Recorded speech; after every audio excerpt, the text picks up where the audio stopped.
What's going on, ladies and gents? Billy Donnelly here at This Is Infamous, and today, via the wonders of digital video, I'll be returning to the Black Hills of Burkittsville in order to review Blair Witch. Billed as a direct sequel to the 1999 viral phenomena / blockbuster, The Blair Witch Project, Blair Witch ignores the previous follow-up Book of Shadows and, under the direction of horror veteran Adam Wingard, takes a new crop of potential victims into the woods looking for answers to the events of the first film.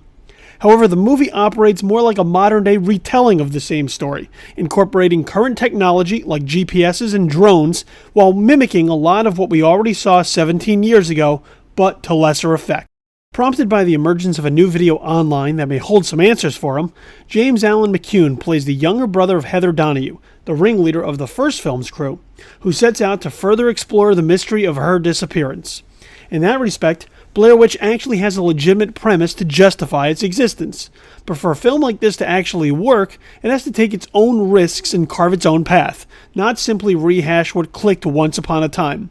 And Blair Witch isn't quite up to that task. Instead of 3 people to follow, Blair Witch doubles its cast to 6, leaving less time to properly develop the characters and get to know those we're going to be spending the next 89 minutes with. We only get the barest sense of who they are, making our relationships with them about as paper thin as the ones we see on screen. As a result, the film feels poorly paced, taking a while to get everyone out into the wilderness, only to quickly accelerate their experiences once out there in order to finally introduce the horror aspect you've been patiently waiting for. That gives us very little chance to digest anything that's happening in a meaningful way, because Blair Witch begins distributing its attempts at scares in a rapid-fire succession. There is no room to be terrified or shocked or even saddened when somebody inevitably bites the dust, because it's on to the next thing at this breakneck speed. Wingard's film refuses to slow down for a few moments until it's too late in order for the audience to feel anything, which winds up being detrimental to the bigger picture it's painting. There is a general uneasiness that comes with the film just being a sequel to the Blair Witch Project as it is, knowing that something bad lurks out in the forest for those foolish enough to go looking.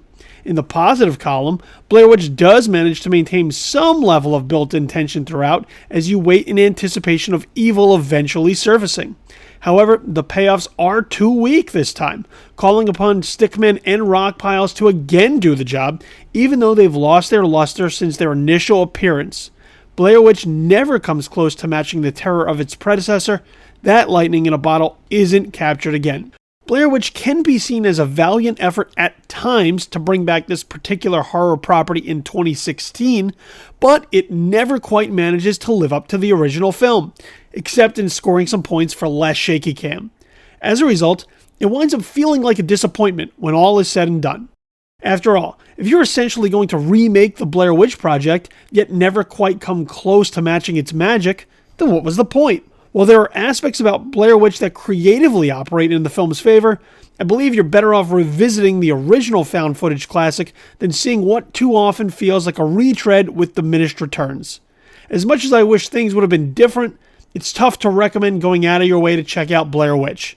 We've already been there and done that, and it was much better the first time around. Be sure to like this video down below, feel free to join in the discussion by leaving your own comments, and subscribe to the YouTube channel as a whole so you can be notified of all new video reviews, interviews, and podcasts that come your way. That way, you never miss a bit of content from us. Until next time, I'm Billy Donnelly for This Is Infamous.